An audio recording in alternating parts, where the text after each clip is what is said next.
Chrysler Ypsilon. I think it's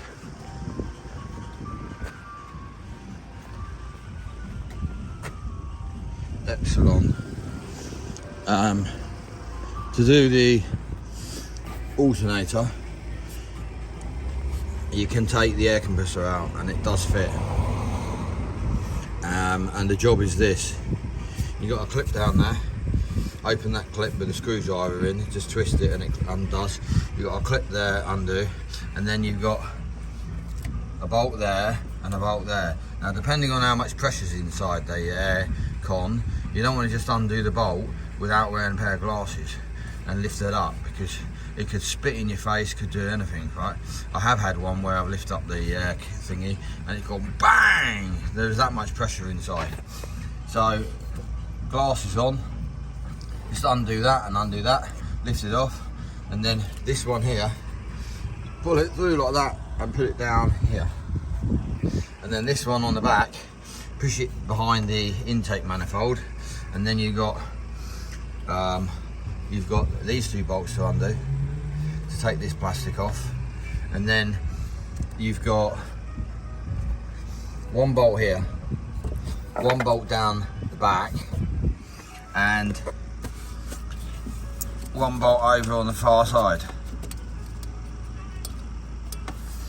And that one bolt on the far side has a little metal bent, like dog leg like piece of metal that's got a plastic clamp on it that holds the wire that plugs in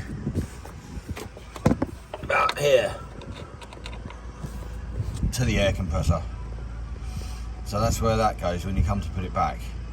So you've got 3 bolts, and then you can lift that out, twist it and lift it out, right? That's if the belt's off, like mine one. If you've got a belt on, then you need to deal with the belt.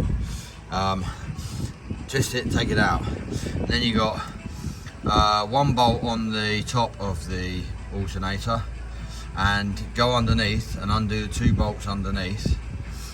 They're side by side, and then with the alternator, it's sat on locators, and you need to just move it backwards a bit and it falls off the locators. But remember, you don't want it to just drop straight to the floor.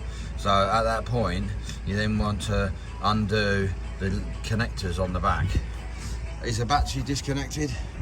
Personally, if you can get to the back of the alternator easily, I just undo the big fat cable on the back of the alternator and wrap some insulation tape around it. But if you don't wrap insulation tape around it and it touches anything metal, then it's going to spark because the battery's still connected.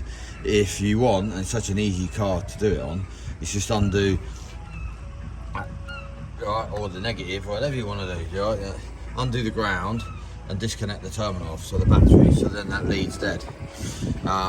So you got a 13 nut to remove the big thick cable, and then an 8 socket on a 1/4 inch ratchet to remove the signal wire, or the feed wire that sends the voltage to the alternator to make it excite, the exciting wire they call it. And then you can bring the alternator out this way, and it's reversed to put it back in, and there you go.